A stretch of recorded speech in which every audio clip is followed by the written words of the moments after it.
Fasten your seatbelts. It's going to be a bumpy night.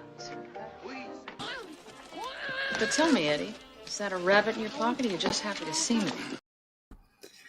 Hello, everyone. Give me just a minute because I realized I started without actually tweeting out that we were live, pretty much. Well, Orange Hat will be joining. He said he messaged me saying he might be late, and obviously he kind of is. So I told him I would just start, and then he has the link. So once he's able to jump in, he will just join, and we'll continue the discussion. But pretty much we'll be talking the sequel, which again, I'm kind of in agreement with Trey, the actual sequel to 1978's Halloween. And YouTube is gronking on that side because YouTube is a piece of shit. Yeah, so let me just tag him in this tweet.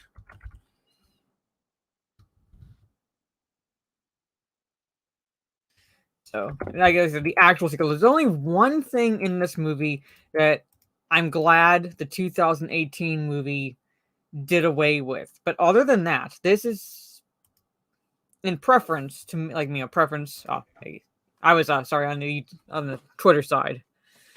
Yep. I was just saying there's only one thing in this film that I appreciate the 2018 version doing, and that is doing away with the fact that Laurie Strode is Michael Myers' sister.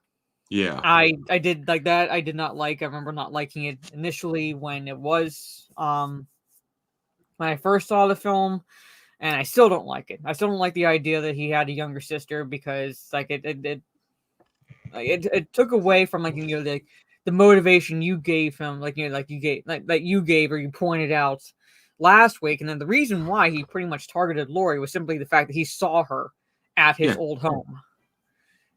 And basically from there, by targeting her and stalking her, he saw her friends, and therefore they kind of became targets. So it was so that's really the progression of events in terms of whom he decided to kill that evening. It had nothing at all whatsoever to do with the fact that he was stalking a sister. I'm thinking at the same time, it's why would he care? Yeah, I mean, why would he care? It doesn't make any sense. In this one, they went, or from what I hear, John Carpenter was drunk when he wrote this one. So it kind of makes sense how this went that way. But they also went a way of a serial killer pattern, which was very antithetical to what Michael Myers was or is. Mm-hmm. He's basically a living great white shark in human form. He kills indiscriminately. But in this one, they wanted to basically say, we're giving him a pattern. He killed his sister 15 years ago. He's coming back to kill his other sister. And I'm thinking to myself, this makes no sense because where was the sister if she was born 2 years previous to Michael Myers' incarceration? And where was she when her sister was getting gutted? Yeah, I'm saying she would have been 2 years old. At that point, she would have been 2 years old. So it makes no sense because it's she wasn't, or if they went this way, what was the baby at a babysitter's? Was she with the parents? Where were the parents? It makes we know the parents are out because they we see them arriving, but at the same time it's okay, so if the baby was left for the older sister to watch, well then who took Michael trick-or-treating exactly that evening? So it's a question. It brings up more questions than than it does answer as a result of that. As a result of that, which is again what I appreciate with the 2018 movie. Not the 2018 movie was decent. There were a couple of things I did have issues with. But at the same time, again, I appreciate the fact that it kind of it did do away with the 1981 Halloween 2 by having its okay, he's caught right there Halloween night, right outside of the house, pretty much Tommy Doyle's house. And it is, the fact that he's just targeted Laurie, like, because of the psychopath he is, pretty much, like, and so forth, and no connection whatsoever. Because even then, again, I would have an issue with the 2018 version because at the same time, it's like 40 years. Again, it turns him into that. Yeah, it turns him into that slasher-esque that we got from Halloween 2, where it's like he's just killing indiscriminately. Like he picks someone, I'm gonna kill you, pretty much, or he just. Well, that is essentially what Michael Myers was. In the second one, in this one that we watched, he has a target. However, he's killing everybody who is around him indiscriminately. I mean, without purpose. Some of those kills, while creative, and one of those kills, which is quite famous, is the one where he lifts up the nurse with a scalpel. And I'm thinking to myself, that wouldn't work. Yeah, it's still like, I guess, like, the point I'm making is like there is still a purpose. Yeah. In when Michael kills. Yes. Like, it might come across as indiscriminate, but like he will make a decision. Like, like, we're not reading his mind necessarily, but he will make a decision. He'll pick, and that is the target. Whereas here, he was like, his target was Laurie Strode, and I'm just gonna kill everyone in my path to get, like, to her. Where, like, Michael, Yeah. I mean, he leaves that couple alive. He just wants a knife, so it's like, yeah. But then, like, he leaves them alive, that older couple alive. He kills the younger girl, which, again, like, there really is no conclusion with that, because she's killed in her house, but there's no I don't remember hearing over the radio or news broadcast saying that they found her body at all. So, like, it's kind of like she's killed and just forgotten about, pretty much. Yeah. Like, for the rest of the movie. He decides to, like, I'm saying, like, it's like it makes it look so indiscriminate. Yeah. Or at least, like, at the same time, it's like it just doesn't. If you're going to have, if you make him indiscriminate, then don't leave the older couple alive. But if he's going to have like a pattern to his killings, then show it. And I don't think, I think that's kind of where this one drops the ball in that regard. I'm going to be bringing up the movie and saying hello to the chat in a little bit. No worries. I see you guys. And that's what I like about the 2018 movie, because I actually do like that one quite a bit, because it shows him as completely indiscriminate, or he just has that impulse to kill. He goes in, grabs a hammer, slaughters the first person while he's on the street, and then he just keeps on going, and he sees a couple, but they end up driving off. I mean, he does also not kill kids. I mean, unless you are above the age of like 15 or 16, then you are in danger of Michael Myers. But he tends to leave the kids alive in that movie. Yeah. However, in this one, he's completely indiscriminate, but he also seems to have a little bit of intelligence where it's like, I just need a knife. I don't need to kill them if they haven't seen me. And I'm thinking to myself, but then why kill the other girl? She didn't see you. Yeah, I'm saying like, like, that's what I'm saying. Like, it reeks of a drunk person doing the script, which is apparently the case. I mean, John Carpenter didn't want to come back for this one, but they're like, could you just please do it? And it's like, and according to the trivia, he butted heads with I believe the director's name is Rick Rosenthal, pretty much, and that is because Rosenthal wanted to do. I mean, I'm not sure. Like, I don't know what the original script looked like, but Carpenter, according to the trivia, said the Carpenter didn't like Rosenthal's original take on Halloween 2, the sequel, and according to Rosenthal, he wanted to do it more akin to how Carpenter did the first one, pretty much in terms of tone and so forth. And then when Carpenter stepped into the picture, like, again, according to the trivia, I'm just like, just what I was reading, pretty much. Like, he was the one who made the changes. Like, as we pointed out, like, I think he was like drunk, pretty much, when he did this. He was making it more akin to the slasher type films because again, like with the success of Friday the 13th, saw that he worried that if they went the route of how 1978 Halloween with if you're going to make this a slasher-esque film and so forth, but no blood or nudity, things like that, then he felt like it wouldn't do as well at the box office. So yeah, and they went all in on this, or I will say this, they did go all in on this one. Nudity, well, not full on sex, but very suggestive anyway. Very creative killings. I will give them credit for all that because that is basically the formula of horror back then. Not always the case, but mostly the case. The only thing is, its story just didn't have the right oomph. I mean, I applaud it for the killings. Better I think it's killing. like tonally all over the place. Yes, very much. In some parts. And then they introduced the whole Festival of Samhain, and I'm thinking to myself, is fucking Michael Myers Scottish?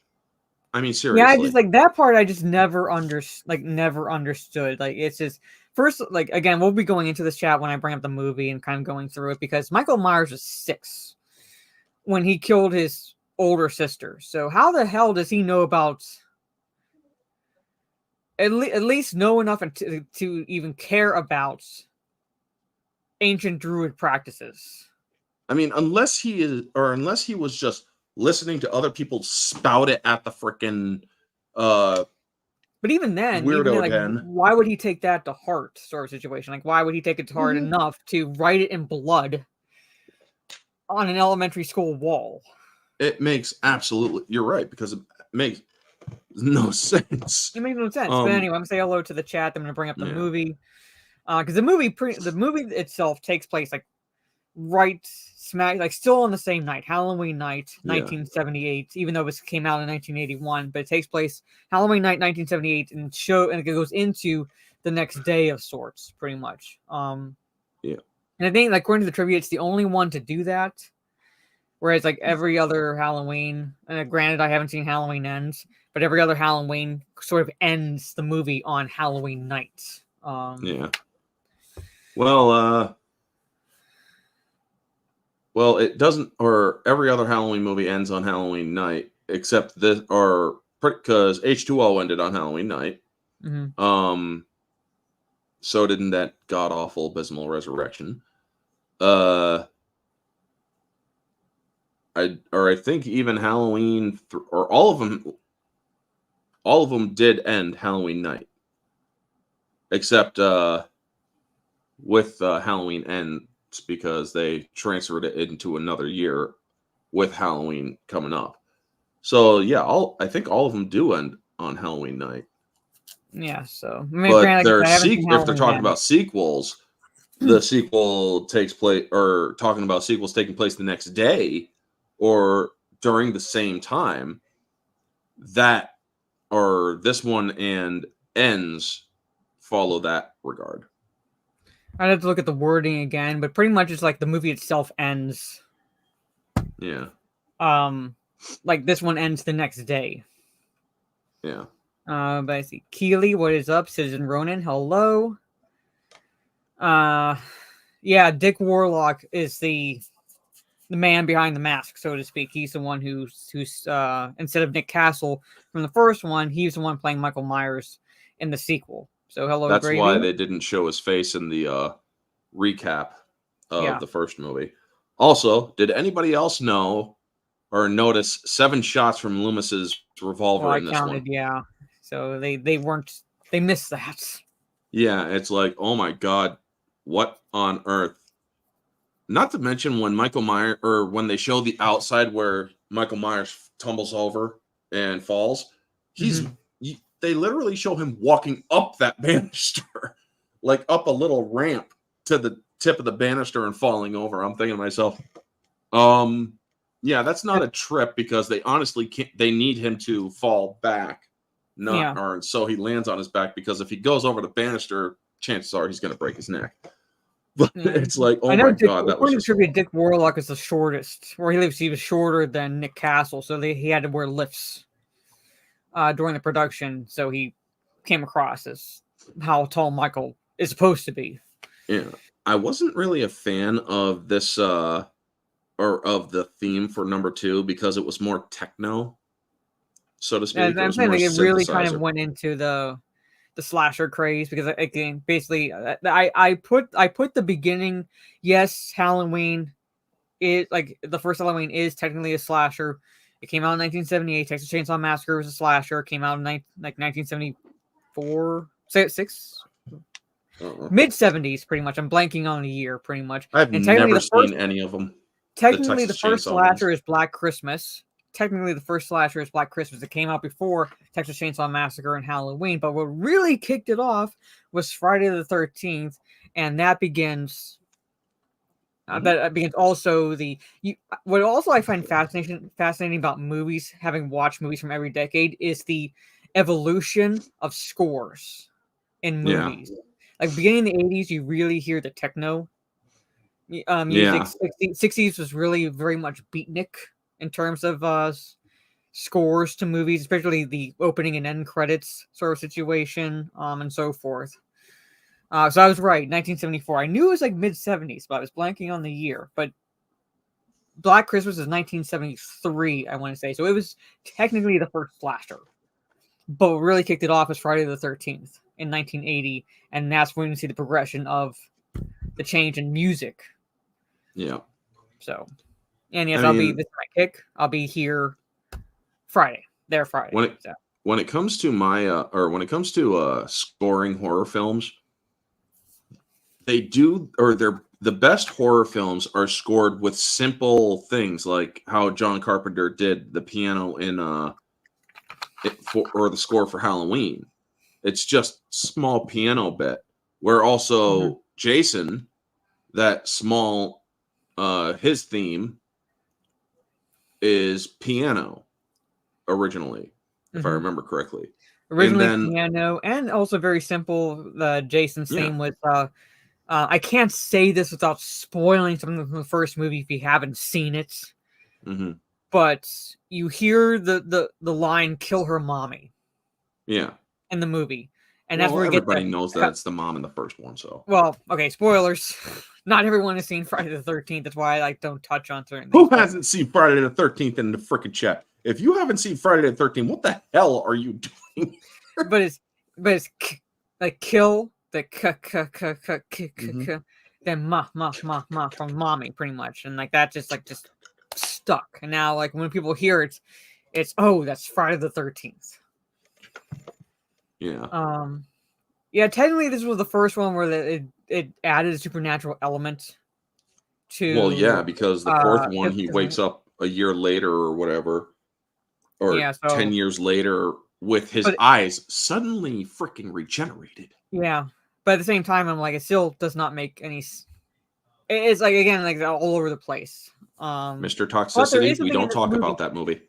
Yeah, there is something in this movie that actually was supposed to set up how these films were going to originally be planned, like from Carpenter and Deborah Hill, as an anthology of sorts, not tied in any way solely to Michael Myers, which was the kid that we see in the film, like the one whose mom is bringing him into the hospital. Oh, right. Because he bit into candy or whatever that had a razor in it, because that was like a big scare during that time period.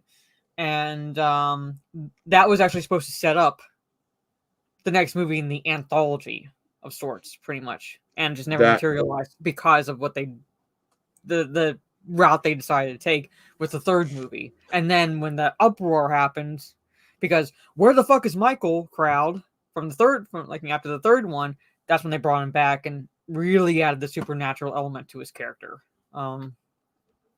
Which is like this should have been the one and done with Michael Myers, not the one and done, but the last one with Michael. This should have been the last one with Michael. That scene with the kid coming in with the razor, or from the razor in the mouth, it's like, oh my god! Every time I see it, I'm like this. I'm like, just to kind of like protect myself from a razor, because there's only one other movie I remember. I'm not saying it's the only one, but just one other movie that I remember where it touches on that scare in a sense, the razor blades, and that is Night of the Demons from 1988. I mean, I applaud some very gory kills, but when it comes to simple things like razors in the mouth or something like that, if it's something that is extraordinarily excruciating, yet you're going to live through it, that's where I am like, yeah, Rip Ben Tramer. Yes, he's again, I'm watching this movie. I do love this movie. I will say it's a step down from the first movie. It is, but it's very much still enjoyable in my opinion. But at the same time, I'm like, you're telling me this kid somehow has the same type of mask as Michael Myers, except with blonde outfit, hair. Yeah, the same mechanic over, like not overalls, but jumpsuits, pretty much. Yeah. You're telling me. I mean, when I saw that, I'm thinking to myself, I know it's not him, but what the hell are they going to do here? And then I see him get run over and the car just go up, and it's like, oh shit! Yeah, I know. They just killed a kid. That's what I thought. That was my first thought. I was like, it's like, yeah, you just killed a kid. Trying to shoot like, him. even I know emotions are high at that point, but at the same time, I'm like wanting to shout through the screen, he's too short. Right? I mean, I'm thinking to myself, that is a very short Michael. That can't be Michael. Then suddenly it's like, oh wait, what the? And because I haven't seen this movie for many, many years, so when I watched it the other day to kind of to remind myself of what goes on, and I see that the kid get run over, and I'm like, oh dear God, that just happened. Yeah, I was like, because okay. I was screaming. It's like that's not him. That's not it. Oh shit. Yeah. No. It's like, at least the sheriff was stopping Loomis from. Again, we'll get into this movie. He was at least stopping Loomis from shooting. Yeah. But at the same time, how fast was that other deputy going that he runs into a kid? Like how fast was he, how fast was he going that he didn't have time to stop? I mean, on that street, he was probably going at least 50 miles an hour. But my God, why did the kid turn around? Why did he turn around? Well, we find out it's the Rip Ben. Well, yeah, he was drinking. Yeah, he was drinking, so he wasn't thinking. Yeah, so yeah, that's probably it. But so, Ben Tramer, the one that wanted to sleep with Laurie Strode. Yeah. Well, she had a crush on him, and then her friend Annie was like, "Oh, she's kind of try to get the ball rolling in that regard." But nope, Ben Tramer is no more. I will say this though, it seems that Laurie has a thing for hot guys. I mean, he goes up in smoke, then fucking Michael Myers goes up in smoke. Poor Jimmy. Right. Yeah, Myers went full machine in this. Yeah, they probably did the sister thinking they could do a bunch more sequels, but at the same time, it's it just doesn't make any sense. Hey, fuck Norris, good to see you. Yeah, he killed a kid in 2018, but the kid was 16. He was a friend of the daughter's boyfriend. Yeah, he was 17, 18. If you're above the age of 15 or 14, he'll kill you. But anything under that, he'll basically let you get away. Again, technically 17 is still a child, but young children, elementary school age children up until maybe a little bit into middle school. Young adults. Even Michael Myers has a line where he doesn't cross and he doesn't kill kids. Yeah. I mean, that black kid from 2018, he lived only because Michael was not worth it. Basically, essentially, it was just not worth it. The other ones, it's fuck you, I'm killing you. So he does think, he is aware. He doesn't. It's I want you more of a challenge to kill. He kills indiscriminately and opportunistically. However, he does not go after kids. He picks victims who can fight back. Essentially, yes.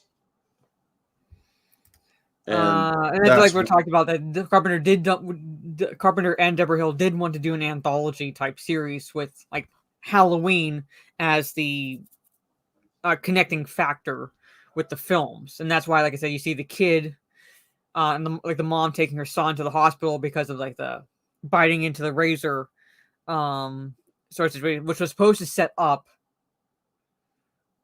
like either the next film or at least part of the anthology series.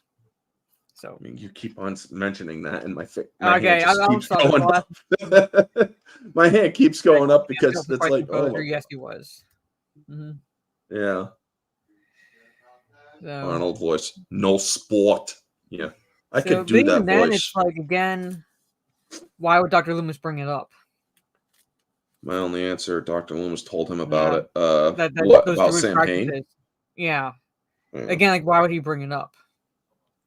Well, chances are he probably did because he was trying to reach him, maybe give him some useless facts. I mean, that is actually when you have a catatonic personality, one who is, well, kind of psychotic also, you will try anything and everything, even random stimuli to try to get a person to react. They'll absorb that information, however, they won't react to it. Mm-hmm. Now, that is actually something that I have observed throughout years of just observing and reading into stuff and whatnot. I do a lot of reading, or I did a lot of reading in my 20s. Psychology stuff kind of comes naturally to me. I've never did a psychology course ever, but for some reason, it does kind of just click with me easily. So, yeah, I know Tony Moran was the unmasking, but in terms of height and mannerism, like, he had to mirror Nick Castle. Yeah. And because he was shorter than Nick Castle, he had to wear lips.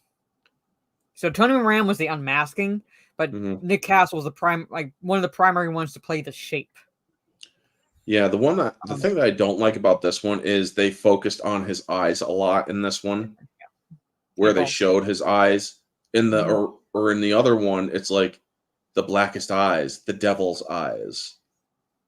Yeah, and I like it better when his eyes are obscured by shadow, because that takes away the human element of him, which actually gives him more of a terrifying aura. In this one, they had no problem showing eyes, and it's like, oh God, man, no. As far as the Friday the 13th movies go, you can end at 4. Because in my humble opinion, as far as quality to the movies. Now, granted, the third one is pretty damn cheesy. Kills are good. Yeah. There's some characters in there that are like pretty, because I think it's like Arsenio Hall or something like that, isn't it? Anyway, like these like 3 gang members of sorts. But anyway. Oh my God, Jason Takes Manhattan. I'm sorry. The fourth one, the final chapter, like, you can end there. Although I do like Jason Goes to Hell. I did think that was interesting. In terms of quality, like actual, like objective quality, you can end at 4. In terms of subjective entertainment, you can keep going through the other ones. However, I will spoil this. You do not have to watch the 5th one. Yeah, that one. You really do not have to watch the 5th one. You will miss absolutely nothing if you skip the 5th one, and I'm being dead serious when I say that. You will miss absolutely nothing. Yeah. You can literally go from the 4th to the 6th and be fine. Yeah.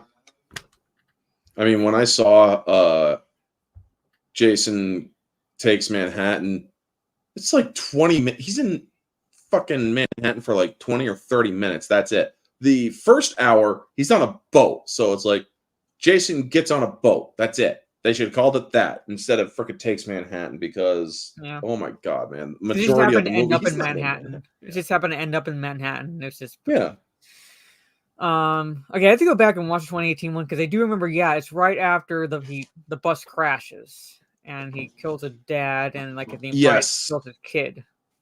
Well, the kid proved to be... he had a gun. The kid had a gun. So, yes. that kid, he killed because the kid was a potential threat. All right. So he kills So- if they are a threat. That kid was a threat. So. With the gun. I mean, he shot the doctor. And then the kid's like, "Oh shit!" Hey, good profile pics. Michael Myers rules. Yeah. So I will say, I will admit this. Michael, when Sneak and I did the top 10, horror movie killers, slashers, monsters, Pinhead did edge Michael Myers out of the number 1 spot. Now, do not judge me until you hear my explanation, okay? Mm-hmm. Removing what we know about Michael Myers, all right? Removing all of that, what we know about Michael Myers, what Dr. Loomis has said about Michael Myers, and just take him at face value. He's just a man wearing a mechanic's jumpsuit of sorts, uniform, with a mask. Yes, it's a creepy mask, yeah, but that's all he is, pretty much. You have to remove what we know about Michael Myers from that. However, when Pinhead shows up, all right, plus the Cenobites in the Hellraiser films, I dare you not to piss and shit yourself. I'd have to watch those movies because honestly, I haven't watched the Hellraiser movies. I haven't watched Texas Chainsaw Massacre movies because they never really grabbed my attention enough. Because it's like, okay, this dude has a bunch of freaking needles in his face. That's boring to me. To me, it just bored me, and it's like, whatever. So it tuned it out. Texas Chainsaw Massacre, it's a dude with a fucking chainsaw. So that just, to me, that's cliche. That just sounds like it doesn't have enough story. I mean, everybody's like giving him a chance, sure, but I'm like, also, I have to be in the right mood to watch these movies. There's really only 3 good Hellraiser movies, the first 3. I mean, unless you catch me or literally, when it comes to Halloween movies, Halloween time, October, or otherwise, I literally, I love certain movies. I can watch them all the time, but other movies, it's like, I'm just not feeling the itch to watch them. Sorry, that's just how I am.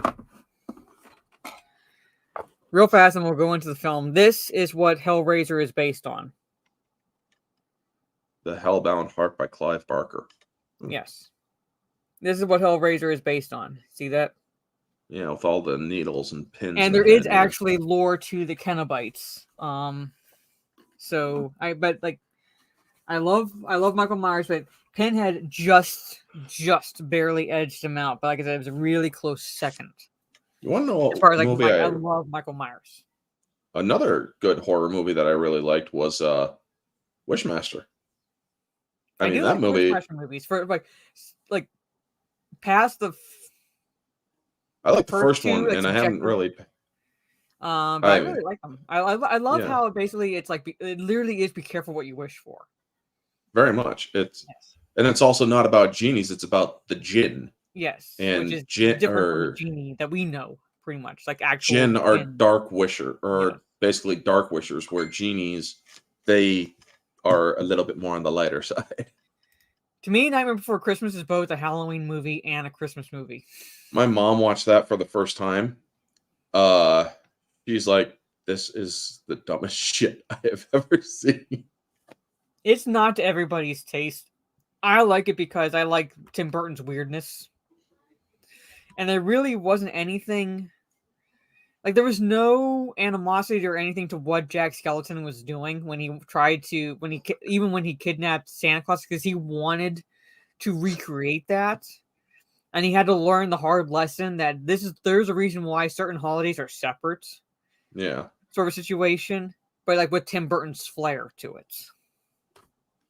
Anyway, chat. Halloween 2. Literally beginning right after Dr. Loomis shoots Michael. And yes, it's like Orange Chat pointed out. If you watch the beginning of the movie and you count the shots, there's 7 shots because he shoots Michael once from the hall, pretty much. Because he stops him from going after Laurie in the hall, which drives Michael back into the room that we see in the first movie And then what should be 5 shots, because he's using a revolver, all right? That's 6. That should be 6 total shots. You hear 1, 2, 3, 4, 5, 6. And I wish I could play the sound without it like getting claimed. But he actually fires 7 shots, and they didn't quite catch that. So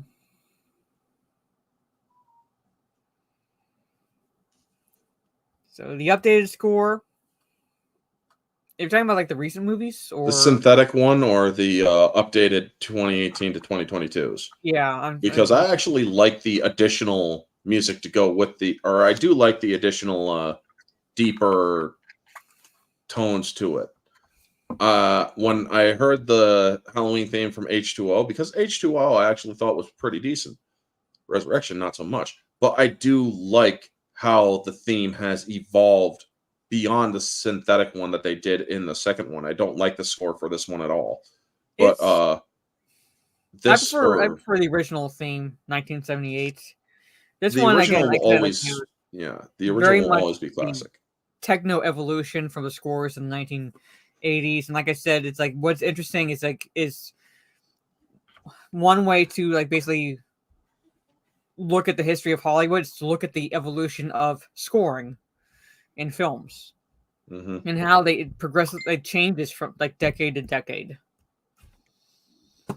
So, and this one, 80s, very much synthetic, techno-driven influence because of like the rise in popularity for that type. So you see a lot of certain types of movies, particularly slasher films and so forth, using scores like that. Like I was pointing out, it's like, you know, back in the 60s, it was very beatnik, very, I guess, hep cat of sorts. If you watch science fiction movies and so forth, very much scores like that. 70s, very much, I don't want to say disco, but like that. Essentially, you hear a lot of that influence in scores in the 1970s. So, like, you can tell. Based on the score, typically you can tell, even without knowing the year, based on the score, what decade it came out. Because of that. But anyway, so I guess we're not going to go into all the details, but basically it it recreates the last part of the end of second one, or not second one, the first movie. I want to get the line, because this is where I get the line for the thumbnail, pretty much. You don't know what death is. Because you have this like individual coming out after hearing the shots and saying, I've been trick-or-treated to death. And Dr. Loomis' response to him is like what I love, pretty much. You don't know what death is. Yeah. So. I mean, that's another thing. The writing was so atrocious. Like, Loomis literally says 3 times in a row, I shot him 6 times. I shot him 6 times. I shot him 6. It's like, dude, calm your fucking hemorrhoids. Yeah. And then, like, basically it opens with this, and then it goes into the credits, like much like the first film, pretty much, where we had the opening with Michael killing his sister, and then like cue the credits. You know, like the opening here is like picks up right where the first movie ended. Cue the credits, basically, essentially. Like I said, like here, this scene here. I just want to touch on this real fast because there's a little bit of trivia to this scene here, where we're like, this is like basically the first victim after Michael Myers gets up and is able to walk away with 6 bullets in him, pretty much, is this girl here. There's like this teenager who doesn't live too far away from where the events happened, and she's talking to her friend on the phone. The friend's voice is Nancy Loomis, aka the actress who played Annie from the first movie, pretty much. So you're hearing that actress's voice over the phone for this scene, pretty much. So you're kind of hearing Annie again. Yes, and they play Night of the Living Dead again, The Thing, and so forth. The original The Thing. But mainly Night of the Living Dead. So that's the voice you're hearing on the phone in this scene, is Nancy Loomis. So, and she basically she came back to reprise her role as Annie of sorts by being on the stretcher for when her father sees her body pretty much. Yeah. I was gonna say, yeah. I also do believe that they brought her back for the 2018 movie for being the voice of the teacher that you don't see in when her granddaughter is in class. Mm-hmm. So, and that's she's the only one that essentially reprised her role, because you don't see PJ Souls, and you don't see the actor who played her boyfriend Bob, even as bodies being taken out on stretchers. So the only one you see is Nancy Loomis. So she's the only one who really returned as far as the victims from the first film. But like I said, here, this is where it's the elderly couple did not see Michael Myers. He gets a knife from them, but he lets them live. This girl also did not see Michael Myers. She had did not notice him at all. She just came out, called over to the neighbors because she heard the woman scream, and she goes back into the house. And then it's basically they make baby young teenage girls a trigger for Michael. It must be because he saw he sees her, and he's all of a sudden triggered to kill because it's a teenage girl, about roughly the same age as Laurie. And I'm thinking to myself, he literally just jumps up, grabs her by the hair, pulls her head down, and through the chest. And I'm thinking to myself, that's not Michael. That's not how he operates. Jumping up and that's a jump scare. Jump scares were never Michael's thing. So it made, or but again, then why did he target Nancy and Linda in the first one? They didn't obviously had no resemblance at all to his sister. So it's exactly. It basically, like I said, the criticism I have is because, okay, fine, she might remind him of his sister, but at the same time, again, then what was his motivation for killing Annie and Linda? If that's part of his motivation. Yeah. I'm saying I like him better in the 2018 mindset where he's just impulse to kill. Yeah. In this, it's targeted, but also reckless aim until he zeroes in on his target. So, because he doesn't head toward the medical clinic until he hears that she was taken there. Mm-hmm. Yeah. Yeah, you can tell Carpenter cared more about Escape from New York than this movie, pretty much.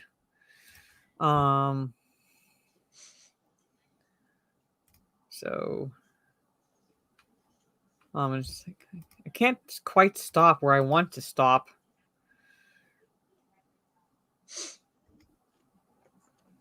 Yeah.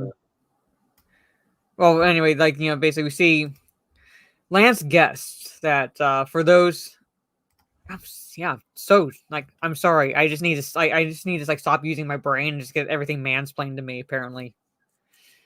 But the only actor, really other actor in this hospital I recognized was Lance Guest because of my love for The Last Starfighter. So he plays Jimmy in this, and so I think I'm gonna kind of backtrack here. I want to kind of know where the rules started with the whole no sex, no drugs, and tropes like that for slasher films, pretty much, because I want to know exactly where that began to transpire, because in this movie,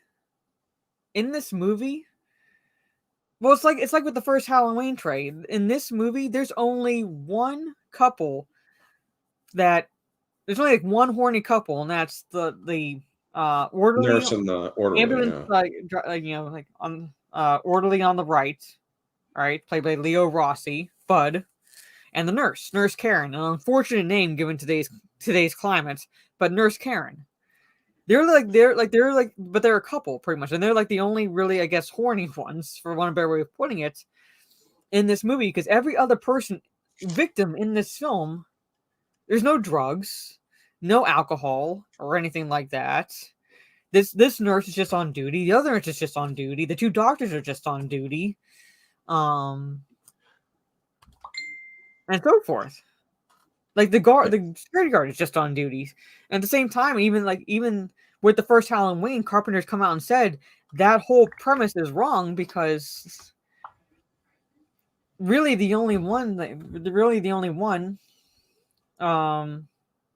I'm saying is like it's only around Bud and Karen. Really.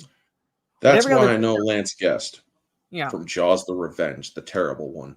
Yeah, he was also in Jaws: Revenge, pretty much. But I like to forget about that and just remember him from The Last Starfighter, pretty much. Yeah. Anyway.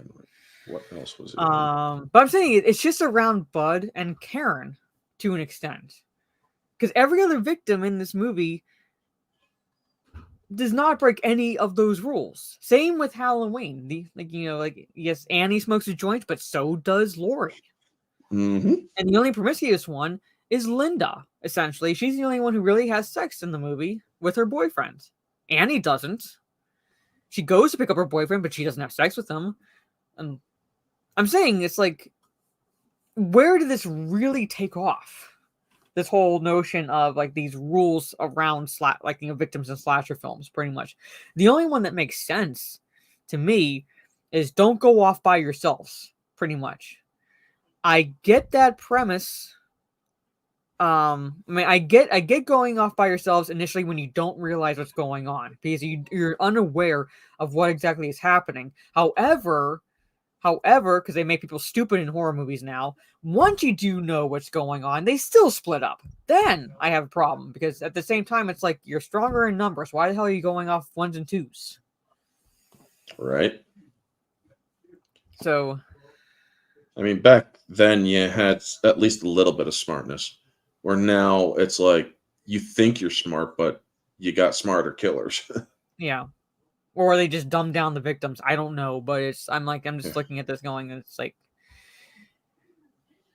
so yeah, but at the same time, like, he has a bottle on the table. So, but like, he's not getting drunk, from what we can tell. I was saying, like, no one's really breaking any rules other than like any slasher movie rules other than Bud and Karen. And it's like, it just gets me that like the whole notion of like where these rules evolved from for slasher films or just horror movies in general. But anyway, so Laurie is brought in, and that's pretty much where she is. So you have like her in the hospital, and Michael's tracked her down there. Then you have this other secondary plot going on, with Loomis and the sheriff trying to track down Michael. Now, the sheriff doesn't believe him, because like, how can you? It's like, you obviously missed, because how can you shoot a guy 6 times and he gets up and walks away, pretty much? And like, Loomis is trying to explain, like, basically go into, he's inhuman.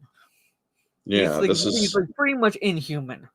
This is introducing the somewhat mystical elements, because he's able to die from getting burnt to a crisp, or sort of die. He gets shot a bunch of times, and he has what's known as a recharge period, folks. That was actually, or have you ever heard of CZ's World, Mara? CZ's? CZ's World, yeah. No. He's a YouTuber that does very much in-depth stuff on things like horror movies and whatnot.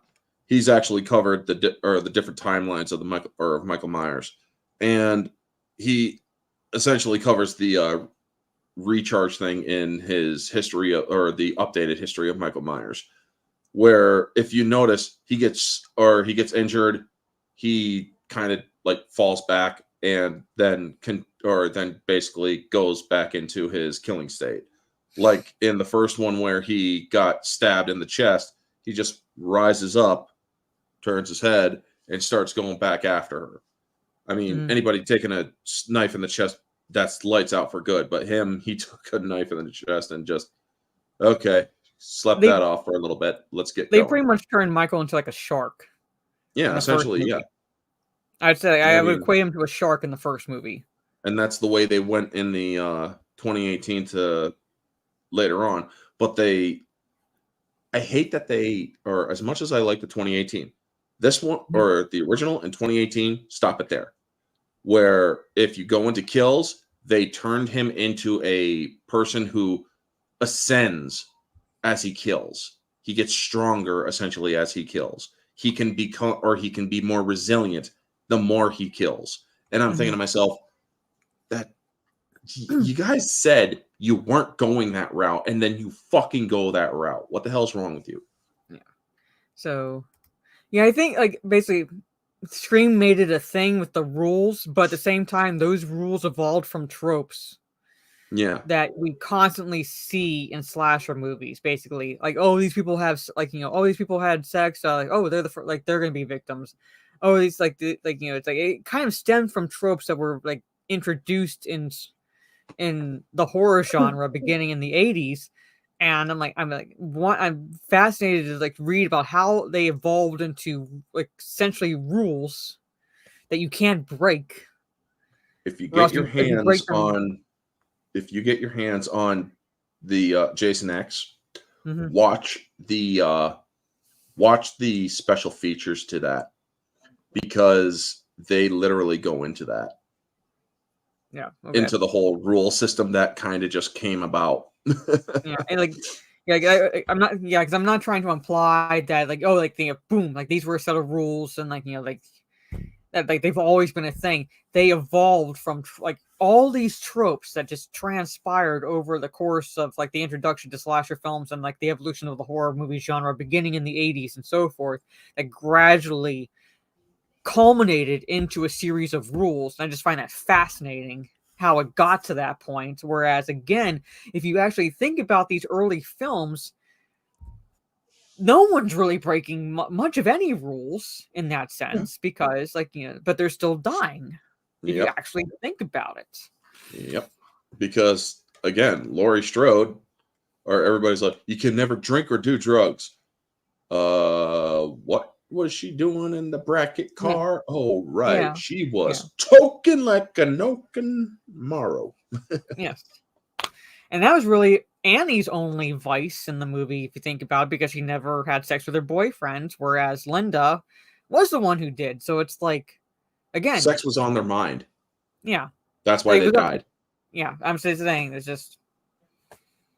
But technically Annie didn't break that rule. It was on her mind, but she didn't technically break it. Linda did. Yeah.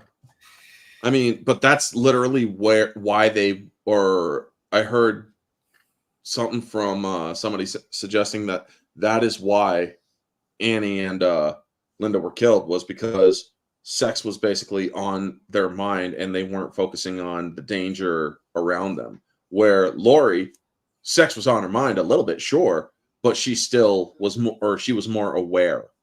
Yeah, that's like what Carpenter said, pretty much. That's the reason why Laurie was able to survive, is because she was more aware of what was going on. Whereas Linda and Annie had basically a singular focus for that evening.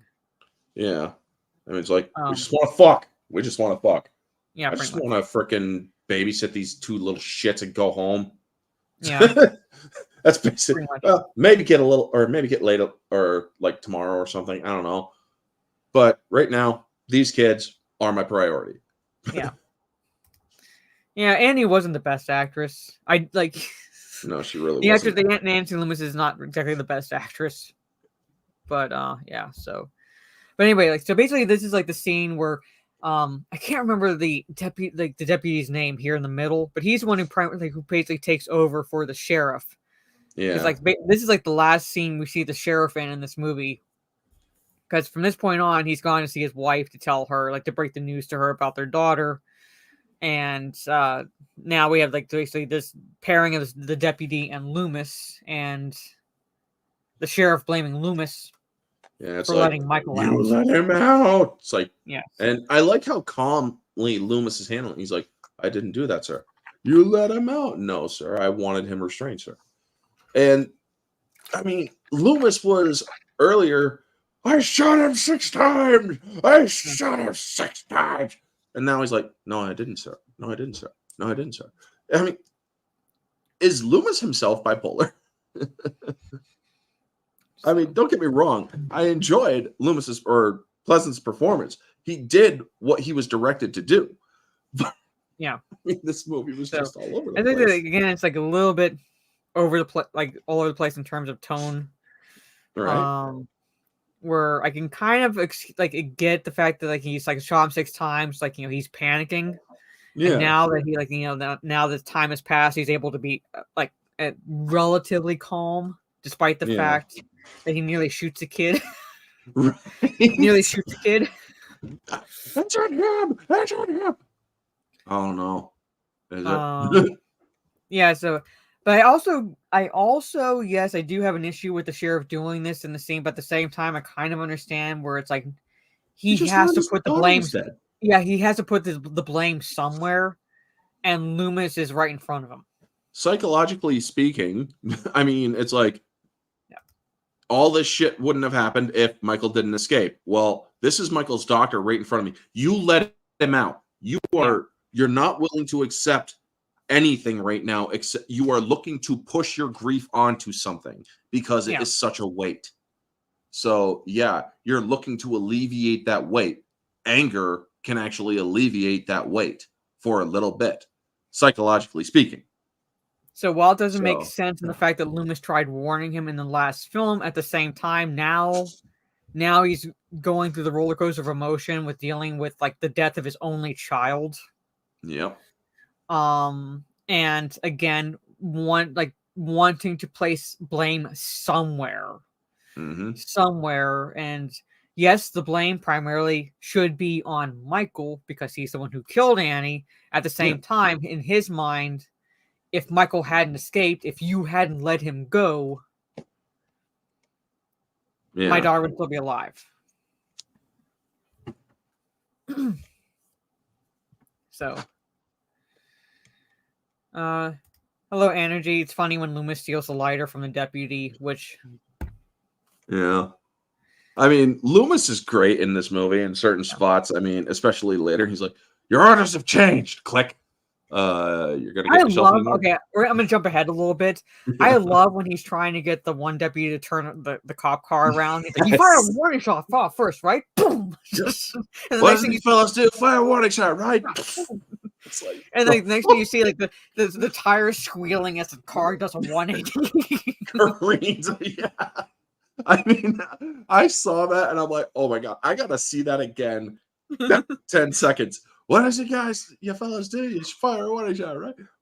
It's like, I have got to get that audio, and I have got to make do a short for that because it just would be like, what the is wrong with you? No, but like at least to the deputy's credit, at that point, he didn't bother asking. He just turned the car and went. He's like, okay, yep, turn around. Orders be damned. Yeah, pretty much. I do love that. At the same time, it's like I gotta look up the other deputy's name because he's the one who takes over for the sheriff. Yeah. Like the last part we see Sheriff Brackett. Oh yeah. I'm aware of Curse of Michael Myers. The dude is freaking I watched that I think last year when I rewatched it. And it's like, I haven't seen this movie in a while. Oh my god, is that Paul Rudd? that was the first thing it's like, Paul Rudd, dude, you are a perv. And I mean, Tommy Doyle became perv. It was just so fucking bad. There's Gary Hunt, so like Deputy Hunt, played by Hunter Von Leer. So he like I think that's I'm looking at the cast. I think he's the one who takes over pretty much, and like he's I appreciate his character because he's like he comes in with the level head to the situation. Because if Brackett were just like were to have stayed, very much would have been way too emotional to do his job. Whereas this deputy is like coming in from a different, I don't say different perspective, but at least, hey Vanya, he's a little more objective. Is a little more objective in this case. So he's able to he also immediately listened to Loomis. Like he realizes I'm completely out of my depth in this situation because I have no idea I don't know what's going on. I don't know this Michael Myers. This man does, so I'm going to listen to him in regards to, like, you know, how we should handle, like, you know, where should we, like, look, how we should handle things. And he actually has his deputies scour areas multiple times. Like, you know, at one point you have like one of the deputies comes in and says, you know, we searched all this area, like with this whole area, and it's like, do it again. Yep. Like, and Brackett, he's the I'm not going to listen to this shit trope, where this guy is like, yeah, I'm going to listen to him. He seems to know what's what. Yes, seems to know what's, like, you know, again, what's what, and you know, like Loomis, like, does know Michael Myers, so you'd want to listen to the person who has an understanding of the individual you're trying to find. So when, like, the one deputy comes up to Hunt and he goes, like, you know, we're like, oh, we did this already, and he's like, do it again, realizing that I don't, basically in so many words saying, I don't fucking care if you already scoured this area, do it again. This man is still out there. Like, you guys don't still comprehend what is going on. Yeah. I do. Fucking do as I say, or else people will be dead. Yeah, pretty much. Like he has that presence. Like, even in the line, do it again. It's you listen to him, pretty much. It's like, I don't care if you don't understand, or like don't understand why I'm giving you these orders. That's not your concern right now. Your concern is to listen to my orders and, like, heed them, pretty much. Yeah. And that's what I like about Will Patton's character in 2018. We only have one order of business tonight, and that is to hunt this thing down. He was essentially channeling Loomis in this movie, or in that movie. Mm-hmm. But in this movie, yes, Loomis was very much, it's like, we have only one order of business, to kill this, or to kill it. Yeah. You seem to think, or you're referring to this guy like he's some sort of animal. He is. Yeah, he is. He is an animal. Yeah, his reaction when they found out they killed Ben Tramer. Yeah. So. Yeah, because he's like, oh God, get his dental, or check his dental records, and then he's like, oh fuck, what have I done? Yeah. I mean, he even admits this is something that doctors don't do until, well, actually, yeah, this would fit because he has been studying him for years. It became an obsession with me. That one line, at first, I'm like, that does seem out of place for him to actually admit to somebody, where he wouldn't, or that's not something you admit in those kind of situations. It'd be like, I've studied this man for years. Where in later, that's usually something that is done in reflection. Yeah. And in that scene, it wasn't really a reflection when he's like, it became an obsession with me. And I'm thinking to myself, no, that just doesn't fit right. Oh, that guy there, sitting next to him, or Bud. Yeah. I made this mistake before, but for some weird reason, I just saw Lethal in that dude. I mean, it's like, you see, or all you ever say is damn shit or hell, is like, well, maybe I'm just a fuck up. Yeah, I think the line is, yeah, what's, hold on, I got like, or maybe I just fuck everything up. Yeah. I mean, that, I'm like, that just sounds like Lethal. It kind of does. I know that I saw that quote on IMDb quotes. Because, like, all you do is say this. All you do is say this. I'm like, oh, well. Where is it? Pretty sure if you scroll. Oh, okay, sorry. I guess I just fuck up all the time. Yeah, he's like, every other word you say is either hell or shit or damn. And he's like, sorry, I guess I just fuck up all the time. And he kind of like just like smiles at her. Yeah, I mean that is lethal through and through. It's like, I just fuck up all the time. So she's like this is like this nurse is Janet, I believe is the name. Yeah. Again, like like you actually think about all the like the victims in this movie, and really, like no one broke any of the rules, so to speak, other than Bud and Karen. Yeah. Pretty much. I gotta say, Karen getting boiled. That would I'm like, psychopaths would still acknowledge the harm being done to themselves. He's dipping his hand in boiling water. That would still scald him. He would react. I mean, psychopaths can sometimes turn it off, but when it comes to things that are going down to your bone, that go down to the bone, major damage, they will react. You drowning a woman in hot scalding water, he would pull his hand out because it was also being damaged. That kill, it's like, yeah, I mean, creative, sure, but unrealistic. And I'm trying to think, Janet was like he used a syringe on her. Yeah. Same with what he did to the one doctor in the eye.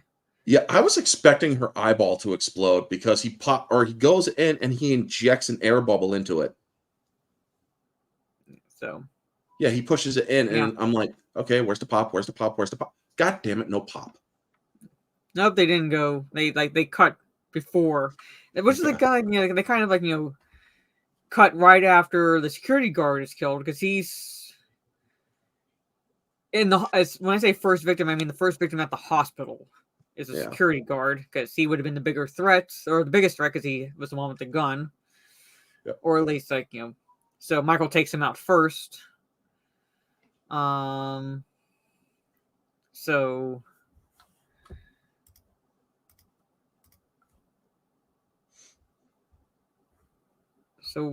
what black nurse are you talking about? I do know there was a black nurse, but I don't think she got or did she get killed? When did she get killed? Because like they said, there were 10 victims total. Yeah. All right. So the two doctors, Dr. Mixter, Dr. Elvis. What's her name? So that's 3. Karen and Traces off screen. Hot tub kills, so that's 5. Then there was also the one that was bled out with an IV. That's Elvis. The two he's the doctor. Yeah. What's his name? Jimmy. I believe he ends up getting or dying too. Because, well, he took a bad spill and kind of concussed. I love how he just stumbles up to the car, gets in, doesn't even notice Lori there. Well, due to the concussion, that was pretty authentic. Yeah, like when was I don't know. When was she killed? Because I don't off screen. The only one, or the only black. I'm going through the movie. The only black nurse I remember getting killed was in Kills. I'm not going to spoil that one for you. She was in a costume. Yeah, I'm not going to spoil that one for you because you're going to laugh your ass off if you see it. Oh, I saw it. I saw Kills. I just haven't seen Ends. Oh, okay. I mean, Kills. Stop shooting at me, bitch. Click or kicks the door. She blows her fucking neck off with the 50 cal. And I'm like, oh my God, that was fucking hilarious. Oh, okay. So yeah, she wasn't a nurse. Yeah, on the IV lady. That's the one I'm talking. Yeah. Oh, she was a nurse. That was the doctor. That was Dr. Elvis. Yeah. There was a nurse that was bled out. That one. Because that doesn't look like a black nurse. Because he says her name when he sees her. Yeah. I don't think that because they were in the maternity ward and he wasn't really looking in the maternity she might be a nurse out of the maternity ward. Where's the doctor?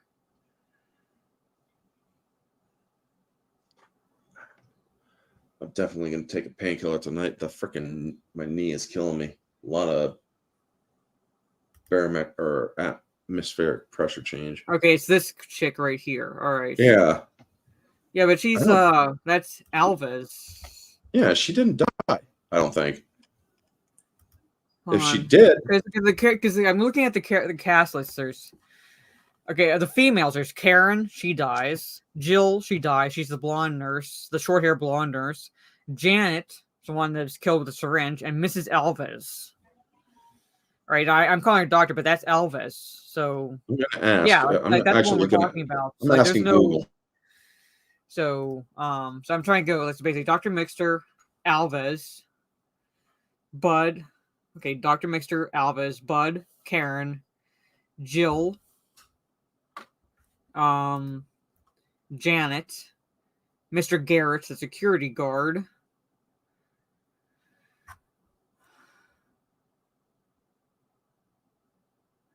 And then, okay, she was killed, or she was the one on the gurney, and one of his most creative kills in Halloween 2. Yeah. So apparently that's that Alves. was her. That's Alves. So she's the one that, like, I guess you would call her the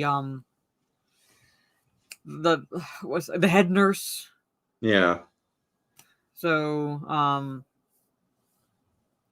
because at the end of the movie, when they when the movie ends and when Deputy Hunt asks for the total number of victims, the other deputy says 10 so far. 10 so far. So I'm going through. You have the doctor, Dr. Mixter, right? Alves, Bud, Karen, Jill, Janet, Mr. Garrett. And if you include Michael and Loomis, that's 9. Nurse Daniels, Octavia Spencer played her? Oh no, wait, that was the cop that kills. That was 2009. They kind of gloss over what happens to Jimmy because you don't see him being treated or anything at the end of the movie. I also just found out something. Hey, Soul. Apparently, to the original timeline, Jimmy, did he die in this? See, the thing is, the cop that brings Loomis also dies, which would bring it to 10. But then Jimmy, the last time we see him is when he faints again in the car, and then she pushes him back so he's not on the steering wheel or on the car horn. But after that, it's as far as I know, he's still alive because the only thing he was really suffering from was a concussion. But at the same time, they don't touch on that at all. You don't see him being treated or anything. It's just the only one survived. Yeah. So because of his last name. So his last name is Lloyd. Lloyd. He is the father to Jamie Lloyd from Halloween 4 and 5.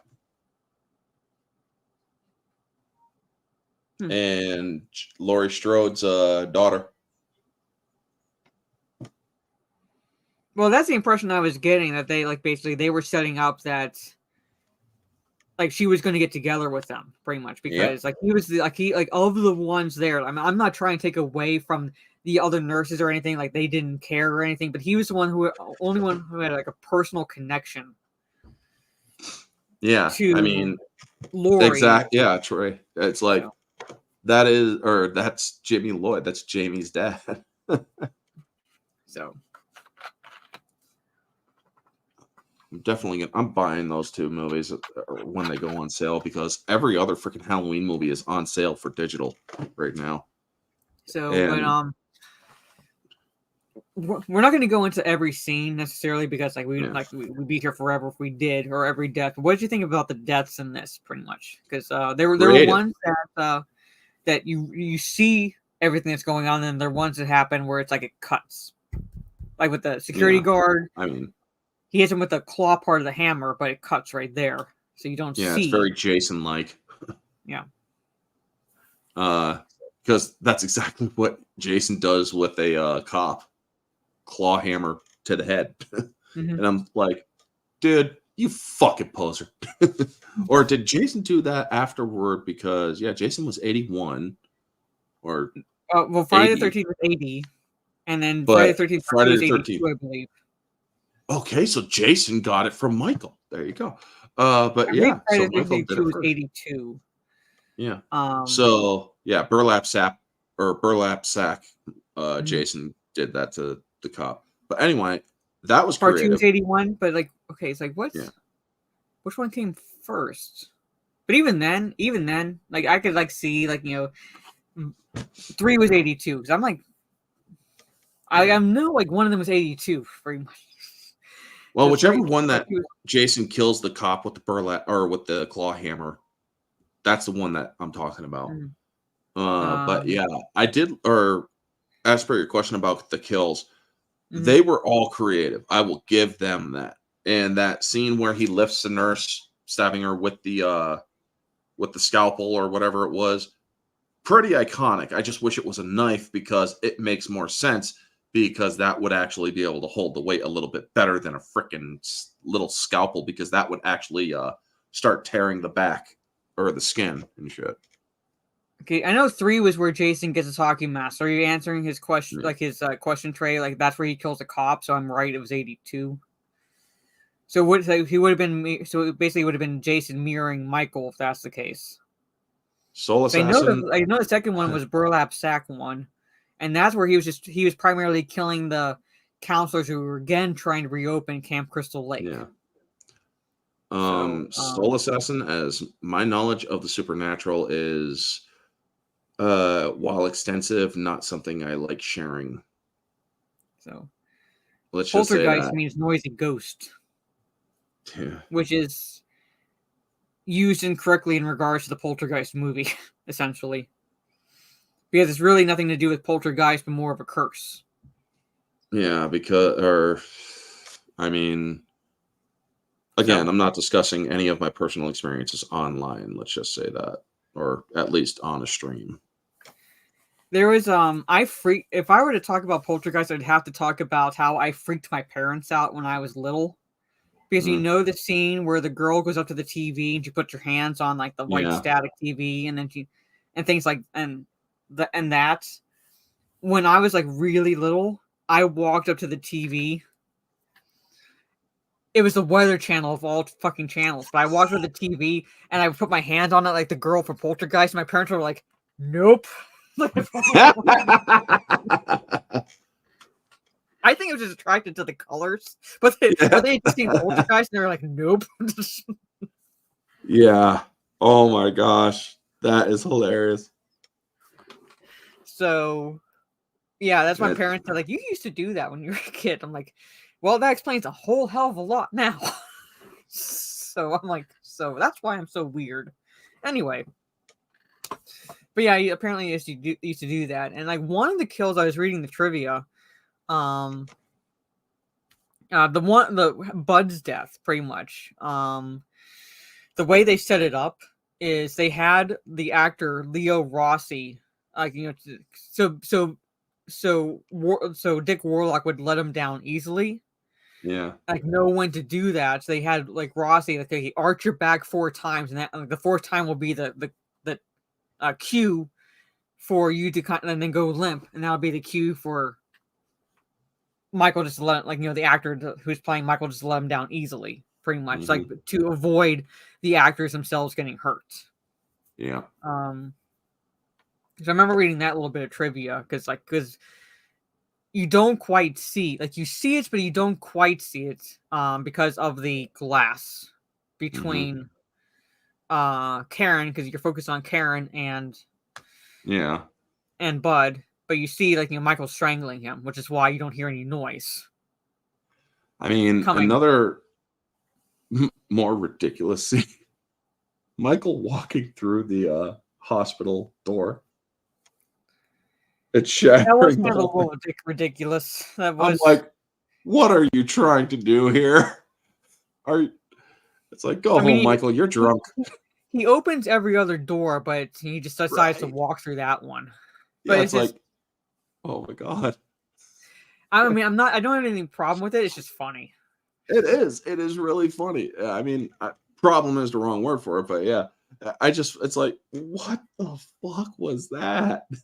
And then he shoots him, and then he drops, and then he gets up like this. Michael is up like this with his scalpel as he's on the floor with the cop, and Loomis doesn't shoot him. Then it's like, no, he waits for Michael to slash the throat of the guy, and I'm thinking to myself, you could have shot Michael right then and there and be done with it or when he was leaving his body open like this for a major to kill the cop.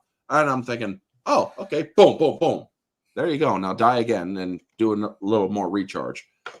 But oh my God, man. I mean, that's the point where I would have walked up to him and shot him in the head. Yep.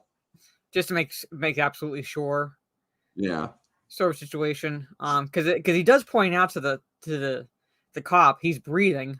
He's not dead. He's breathing. So that I could kind of understand Loomis not. I mean, a little bit of understanding of like why Loomis didn't kill him is because, like, again, Loomis is a psychiatrist and Michael is his patient. Do no harm. Do no harm, technically. But at the same time, if I were Loomis, I would have basically, fuck all that. I'm making sure this patient dies. Yeah. I mean... Yeah, I pull a Sidney Prescott. I just walk up and go, boom, right in the head. Yep. Make absolutely sure. So again, like, not going to go through, like, all the scenes. Yeah. Basically, the bulk of the film takes place in the hospital, and that's where most of the deaths occur. Which, again, I appreciate because it does make it rather contained, much like the first film. So it's not all over the place necessarily in terms of production and so forth, which allowed for a bit more leniency in the budget. It did say that despite the fact that it didn't do as well as the first movie, it did do better than other movies that came out in 1991. Namely, like, as far as horror movies go, where are you, trivia? Oh, I mean, I gotta do. Non-successful, grossed more money than other 1981 horror movies such as The Howling, Friday the 13th Part 2, and The Final Conflict. So while it didn't do as well as the first movie, it did better than those three. So in terms of the horror movies that came out in 1991, it outgrossed Friday the 13th Part 2, and The Howling, and The Final Conflict. So... I looked for The Howling on Vudu. It has all the other Howling movies free with ads. Howling 1, nada. And I'm like, well, what the fuck is the point of putting all these movies on there if you're not even going to do the original? I find like streaming like sites like that weird, where it's like, I love like when I'm searching Netflix, for example, and I'll search a title and it'll give me similar titles because it doesn't have that one. And I'm like, well, the title. Why don't you have it? So it's like, because it understands what I'm searching for. But yeah, it did better than The Howling. It actually did better than The Howling, which is, I wouldn't say necessarily that big of a shock. Primarily because this movie is a sequel and it's coming off the heels essentially of a very successful first film in Halloween, whereas The Howling is the first of the Howling movies and it's like doesn't really have anything to bank off. Whereas this movie does have that leverage over it in terms of notability when it comes to, like, people are coming, oh, it's another Michael Myers movie because I know the first movie. Whereas The Howling, it's like, I would say to most people probably like, oh, it's just another werewolf film. Yeah. Probably the reason why I didn't do so well initially in the theaters, but at the same time garnered a cult following after its release in 1981. So, and American Werewolf in London didn't help because that was a good werewolf movie. Plus, it had why am I blanking on the fucking name?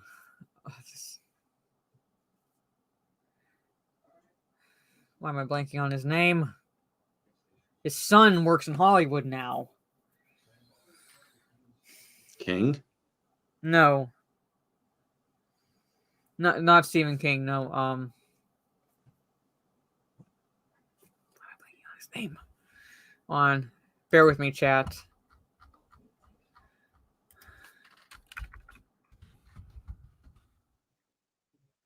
Ugh. John Landis. Yeah, John Landis. Why the fuck was I blanking on that name? John Landis tied to it. Who was like notable in terms of like, you know, I don't want to necessarily say Hollywood royalty, but he was like known. So when you have John Landis' name tied to a project, it's a bit more weight to it. At that point. Yeah. Whereas The Howling, well, I think good. The only notable name to it, as far as would be Joe Dante, but Landis was a more well-known name at that point. Yeah. Thank you for the $2 super chat. That's why it's better to own DVDs. True, Albert. Oh, true. Don't get me wrong. I have a lot of physical media upstairs. I do my best to continue on. I just also do, or I have a digital library. I mean, that's what I pull from when me and Mara do singles. Mm-hmm. I believe Max Landis actually came out and he didn't exactly criticize Ghostbusters 2016, but he kind of criticized the gender swapping in a way. Yeah. He kind of did that. So like it wasn't exactly like full on criticism of the movie. Initially, like, you know, I'm not sure exactly what his impressions were of the movie, but I did remember that he did come out and criticize the gender swapping approach to the film, where he's like I remember his approach was like, yeah, people, like, if you had all women, like, you know, people wouldn't care, but make it make sense. Don't just gender swap sort of situation. Yeah. So he actually did criticize that. Yeah, he criticized also Ray. Also, so it's like Ray who? But anyway, so again, I wish I could. This is the scene we were talking about. Okay, yes. The reveal. Without sound, again, okay, I'm going to stipulate this. I didn't stipulate this at the beginning of the movie or stream. I don't have the rights to this movie. So me playing, I'm not gaining any monetary like profit in any way from this film. All rights belong to the studios. It falls under fair use. It has no sound, so there's no way anybody could rip this from the stream. I just wanted the people to see why we were laughing at this scene. All right, and this is like, I laughed at this part. All right, and I do have the trailer as part of the description as well. So, all right. So he asks, "Where did they take her?" All right, so he you can skip 10. To the cop. Yeah, there you go. Okay, yeah. I just want to fast forward a little bit. So you're getting a lot of trouble. What does your fellas usually do? Fire a warning shot, right? Boom! Right out the window, and the next stop. I love it. Doesn't even bother to, like, you know, just to talk him down or anything. Nope. Loomis fired off that warning shot, and the cop took that as such and just did a 180 back down the road. I love that. And the thing is, when you fire in a concealed area like that, the jerking of a wheel is most likely to happen because you are moving away, or you're in or not fully pressurized, but you are still in a very confined area. Gunshots like that, I believe he has a 45 or a 357. That's going to have quite a bit of a noise. So, yeah. Hey, Dario. I also had the problem with the sister reveal. It's one of my biggest criticisms in the sequel. Probably my only really big criticism in this movie is the like the reveal that Laurie Strode is like her real last name is actually Myers because she was adopted by the Strodes, and I'm like, no, it doesn't work. Just make her the fact that she was a target of Michael Myers because he saw her outside his family home from the first movie. That's it. And yeah, they were pronouncing it Samhain or something like that in the movie, and it's Samhain. Yeah. It's not pronounced how it's not pronounced phonetically how it looks because of the Celtic speech. So it's like kind of like the actor Ian Griffith? I believe so, yes. Look up how his name is actually spelled, and you're like, how the fuck are you getting Ian Griffith from that? Or yeah, it's Ewan. Or no, look at how his last name is spelled. You're talking about the Fantastic Four. Yeah, Fantastic Four. Look at how it's actually spelled. Grufford. Yeah. Yeah, but he doesn't pronounce it like that. Yeah, it's Ian Griffith. Yeah. Instead, but you look at a lot of people are like Yoan Grifford, or something like that. Like, no, I'm thinking to myself, no, it's just Ian, man. Celtic spelling Celtic or pronunciation, folks, is something that is very fun for me to look up because for those of you, or we're going to go back in 1s and 2's history here. Remember Boondock Saints, Mara? The theme to Boondock Saints. If you try pronouncing it, it's the blood of Shushaline, where it's actually, if you look at, or it's not phonetically pronounced. It's the blood of Cuchulainn. Mm-hmm.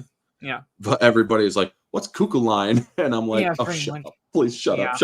I know. Don't ever say that again. An Irish person will literally slap you. I think like the boogeyman motivation, like just plain psychopath motivation is fine. I prefer that. Indeed, the boogeyman thing that is the more master stroke of it. Yeah. Poor Danzig was in Misfits. He was in a band called Saman. Yeah. And I mean, like, so I'm just gonna basically just fast forward to, like, this is essentially Michael's death scene. Yeah. And I had to kind of, like, hand it to Laurie Strode because, like, she got off 2 good shots somehow, having never fired a gun. With very, like, and when I say that, I mean the fact that she was able to get off good shots because guns have what is called recoil, especially revolvers. Yes, and she's holding it out like this, so when you generally fire a gun, it goes boom, boom, and she like fires off 2 good shots. So kudos to her, which one of those shots blinds Michael. Both. She shoots both of his eyes. So somehow just takes out both his eyes. Crack shot, girl. And how that trick was done is, like, there was like a bag underneath the mask. So when he does this and staggers back, it kind of like pops the bag, so the blood trickles out of the eyes. And then he just starts swinging, and I'm thinking, swing low, dude, swing low. Oh shit, can't say that. So, and they do the whole tap to get him to swing different ways, and then they blow his ass up, and it's like, well, how did Loomis live? He gets out of there with just a little bit of a scarred face. Yeah, I mean, stranger things have happened. Yeah. But as soon as he lit that lighter, I mean, that place went off. Mm-hmm. It's like, I'm sorry, there's no way he is surviving that. Like, he was at the epicenter of the blast, pretty much. Yes. And a blast like that, sure, you can have the gas pushing outward. You're still going to have what's known as a back flare, which is still going to give you the concussion and the heat of the blast going outward. Yeah. And not to mention anything else, fire goes like this, folks. Like outward. So, yeah, he'd still get crisp. And he just walks away with a little bit of burn on the side of his face, man. It's like, thank you for the $2 you try to get. Sometimes it's better to be lucky than good. I wouldn't say better, but I'd say on par with good. Because you'd still have to take in the mechanics of firing a gun and look at that as like, this is a person who's never fired one before. I've seen people who have fired revolvers, folks, and when they have fired them ignorantly, they have broken their nose. So I'm saying, while I can suspend disbelief, hey, see you later, Jaluk. I can suspend a little bit of disbelief in this regard at the same time. I'm like, that's why I'm like, in this movie, you're going to have to suspend disbelief because she's doped up. Yeah.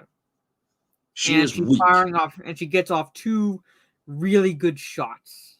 Consecutive shots. Yes. Boom, boom. I'm sorry. Boom, boom. Her arm wouldn't even come down all the way. Her freaking hand would have went like this. And honestly, because of how weak she was, the second shot would have fired in the back of her head or fired behind her. That's just, if you look at it logically, folks, it doesn't work. That's why you have to suspend disbelief for this movie. You really have to suspend disbelief. They either if you don't know how to hold the gun so that way you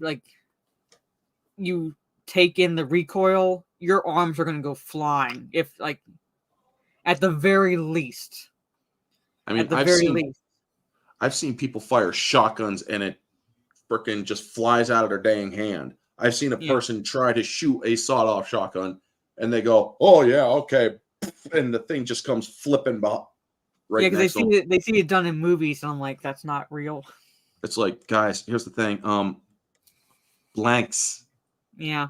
Blanks. Yes. That's why. That's why you don't have the recoil, because they're not firing actual bullets. Movie magic. I'm like, that's not real. That's not real. I mean, although it's funny, I was watching if you watch shorts and movies from like the 20s to early 30s, things like that. And when they're firing a gun, it's almost comical when they do it because they do it like this. Yeah. It's like they're whipping the bullets out of the gun. No, fire that gun.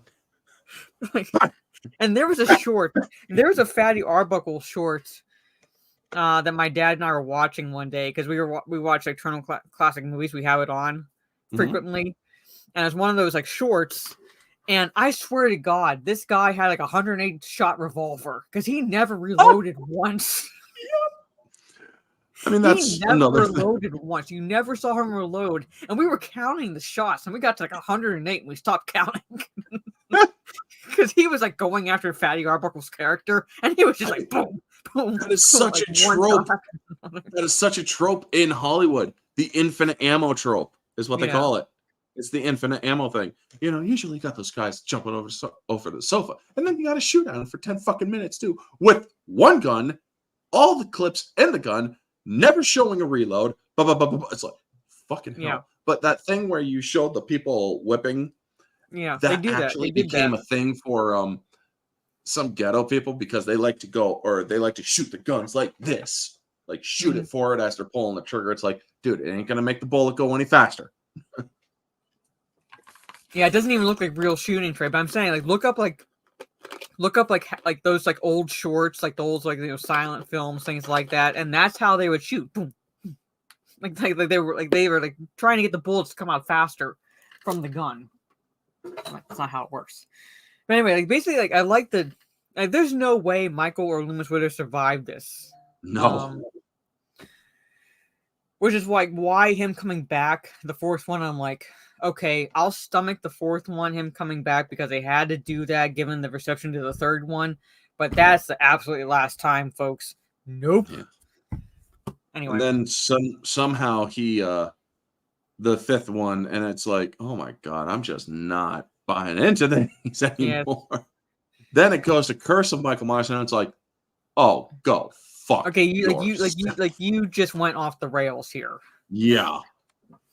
Freaking cultish magic. So basically they open up, like they have these gas tanks for when people were put under for surgery, things like that, those types of tanks. and they're like releasing the gas into the air so when Loomis lit it just boom. I mean, they had oxygen tanks as well, and that's basically what was the big boom because they were putting pure oxygen in there. Yeah. So I just want to show. Yeah, and he comes there out it is. Burning Man. like this. Yes. And Well, I was Jason. like rewatching this going, oh yeah, he comes out. Well, like I Which is, said, I guess Lori likes one hot like guys. they had to do one final scare for this. And to their credit, he does fall over. Yeah, and it's like, oh, so it just took a big old fucking explosion to finally put him out completely. Oh, wait, yeah, 10 years later, he wakes up. And I'm thinking to myself, that must have been one hell of a recharge period, dude. Good on you. Yeah. So like not going too much into trivia for this. But anyway, like, this is like, I'd say, a decent sequel to the first Halloween film. It is a step down in my opinion in terms of like, storytelling. Yes. But for the most part, it doesn't, hey Abomination, it doesn't deviate too far into the, okay, like, now you're just being weird with the story. Yeah. Like, bring in the element of a curse and things like that. Yes, it does kind of delve into the supernatural of sorts when you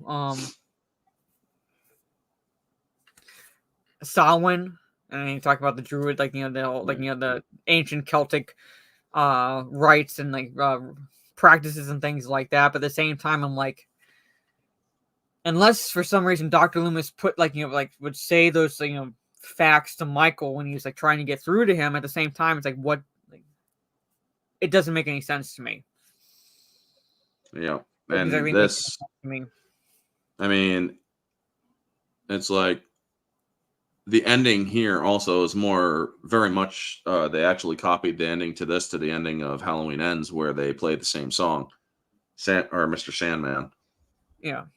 And, but yeah, this one is like, So this dude got burnt to a crisp, and he's still kicking in 4 and 5. So yeah, that's just not making sense at all. I mean, I can 4 is decent. Like, then bring back Myers. 4 is decent. 5, I'm like, you're starting to lose me here. Like, it wasn't bad, but you're starting to lose me here. And then 6 was like, yeah, because 5 delves into the mystical a little bit because the girl has a psychic connection to him because she kind of became evil herself for a little bit. Yeah. So, but anyway, that is Halloween Part 2, where it's like Laurie survives again. It's the next day pretty much. Yeah. Long Jimmy survives. Nightmare. Jimmy survives even though you don't see it. Yeah. And he knocks her up. Pretty much. Yep. I mean, I don't know. In this universe. He's a cute guy. Ben Tramer's no more. Can you blame her? I mean, just come on. It's like, yeah, Ben Tramer kind of went the way of Michael. Yeah, so poor kid. I'm not trying to make a joke, like necessarily light of it. Just like, but at the same time, I'm like, well, what are you gonna do? Oh, okay, no shit. Pun intended. Shit, pun intended. I didn't mean it like that. Oh, damn! Frickin' Stieg would have been like, "Well done, Grasshopper. Well done." I actually honestly did not mean that pun. He was well done. As soon as that word left my mouth, I'm like, I do not mean it like that. I do not mean it like that. Stieg probably just woke up from his sleep and be like, I am so proud of her. Yeah. Hey, Phil, we were just wrapping up. Yes. Somebody clip it and send it to Stieg. But anyway, that is Halloween 2. We didn't go into like everything because, like I said, if we were to like go into everything, we would have been here for a long time. But that is the 1s and 2s for this month. Halloween and Halloween 2, Halloween from 1978 and Halloween 2 from 1981. Next month for the 1s and 2s, it is Teenage Mutant Ninja Turtles 1 and 2. When I say that, I'm talking about the early 90s ones. Love those. So that's the ones I am talking about. So Teenage Mutant Ninja Turtles 1 and 2 from the early 90s, the first live action films for for Leonardo, Michelangelo, Donatello, and Raphael. And then the singles we picked for November will be The Crow, which will be first, and Shin Godzilla. Yep. And I selected Shin Godzilla because the new Godzilla film is slated to come out December 1st, I believe. Yes. So talk about Shin Godzilla in November. Yep. Because folks, I chose Crow to be the Crow first because it's closest to Halloween because it takes place on Devil's Night or Mischief Night, and basically it's one is looking back, the other one is looking forward. So Godzilla's looking forward, but yeah, and you can find tomorrow is our last singles for October because we're going to be doing Silver Bullet, which the climax is on Halloween. So yeah. And for the singles, it'll be the 9th and 16th because the 23rd is Thanksgiving, which is my grandfather's birthday. May he rest. And so the 1s and 2s will be the 8th and the 15th. So November 8th and November 15th will be the 1s and 2s because we do those in line together pretty much. So you have until the 8th to watch the first Teenage Mutant Ninja Turtles movie, and you have until the 9th to watch The Crow. If you want to, if you haven't seen them before and you want to be able to participate in the chat. And real fast, this is what I was talking about, what I did with my siblings when we did the hangouts on Saturday. Oh, nice. And it has 3 games technically within one. You can't really see, but it's name that movie, horror movie trivia, and make a scene. And we did make a scene, which is kind of like charades. So we had to act out a scene. And then name that movie is one where we're supposed to give clues to movie without saying the words on the card. And name that movie is the one I won. And there was one point where I can't remember which movie it was, but I said it just right before my one brother did. And I was like, you know what? Give it to him. He needs this because he was going crazy. Because I would just get the movie out just before he would, pretty much. And I'm like, just give it to him. He needs it. He needs the point. He's like, and he took the card. He's like, yes, I do. He just took the card. Anyway, so thank you all for hanging out with us. If I had anyone else that had this, I would do it on stream and things like that, but don't know if anyone else has it. But anyway, since we didn't exactly do an introduction at the beginning of the stream, Orange Hat, let everybody know where they can find you and anything you have coming up. Well, you can find me tomorrow on my channel with Mara to do Silver Bullet. Sunday, I begin Tolkien Sundays, where me and my hat crew are going to be discussing the extended editions of The Lord of the Rings. We're not doing the Hobbits until after. We are then, or Tuesday, we'll finish out the Alien versus Military with Battleship. And the next Tuesday theme streams for November will be Jason Bourne Tuesdays theme streams, and it's just the ones where he's in it. Legacy doesn't count. So it's going to be Identity, Supremacy, Ultimatum, and then just Jason Bourne. Right. And other than that, you can find me on the Barroom Podcast Tuesday nights on Society Reviews channel, where we discuss all the insanity of Hollywood and some fun stuff too. And here for the 1s and 2s when Mara does them, and Thursdays for the singles when we do 1s and 2s. Yeah, so this is Orange Chat's channel. This is my Twitch. I might try to do a cheeky afternoon stream tomorrow, but no promises because while I do not absolutely have to watch Silver Bullet per se, because it is a movie that I do very much enjoy. I can watch it in my head, literally. Yeah, I probably will watch it just so it's fresh in my mind for a discussion tomorrow night. So probably won't be able to do a stream, even though I really do need to stream on Twitch. I really do, I try to do it once or twice a week, so I'm not necessarily neglecting that channel. Although what I'm going to try to do is try to figure out Restream and stream to both Kick and Twitch at the same time somehow. So that way I can like not neglect Twitch, but at the same time focus on Kick. Oh, you'll definitely get your ass kicked off of Twitch that way. They walked back. Oh, they did? That decision. Yeah, they walked back that decision because like people pretty much said, okay, if I can't do that, then fuck you, and like left Twitch. Yeah, they started going to Kick. They walked it back. Yeah, they walked it back. It's like, no, don't leave. Yes. This is my Kick. I'll be there Friday. Most likely playing the new Spider-Man game. So come check that out. It'll be Friday evening. My friend Cassie played that, and shit, Mara, you might want to drink before you play that game. I started it. I'm not a fan of the story so far, and from what I've heard, it only gets worse. Yeah, we'll go low.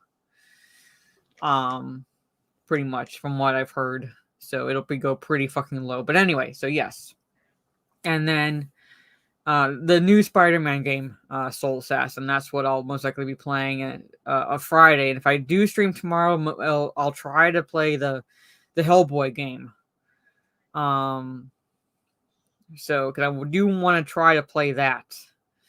And then Saturday, I'm going to try to do a gaming stream before Talk Nerdy. And if I'm able to do that, then I'm going to get back into Alien Isolation. Try to play Alien Isolation. No, I'm suffering enough playing the fucking Gollum game. Because, yeah. Pretty fucking much. I'm not playing the new King Kong game. No. And then I gotta talk to Steph to see whose channel Talk Nerdy to Us will be on, because technically it would be on my channel this weekend. So I'm gonna talk to her. But regardless of which channel it's on, we will be in costume since it's the Saturday before Halloween. Nice. So that's for the streaming schedule for the end of the week chat. So on that note, ladies and gentlemen, have a good rest of your day or evening, depending on where you are in the world. And I will see you all. Well, we will see you all tomorrow for Silver Bullets. Maybe the Wednesday before Thanksgiving, because there's 5 Wednesdays and reading stream shoots. Maybe, I don't know, maybe Tuesday if I can do something like that, because just have no time. No time, because I'll be playing Phasmophobia with my siblings Sunday evening, it looks like. So I won't be streaming Sunday evening. And so I might have to do it like Tuesday at some point. But even then, I'm like, I mod for Gronking on Dogs. I mod for Lethal for that. And they go a long time. So I'm going to have to figure something out. But anyway, if not in October, then I'll try to do reading stream November, because there's 5 Wednesdays. So there's 5 Wednesdays in November. But anyway, chat, have a good rest of your day or evening, depending on where you are in the world, and we will see you all later. Peace. Yep, stay humble.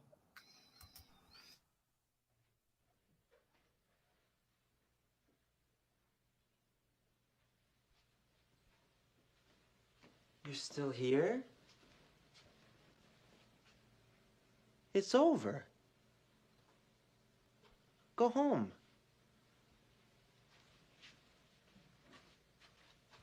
Go.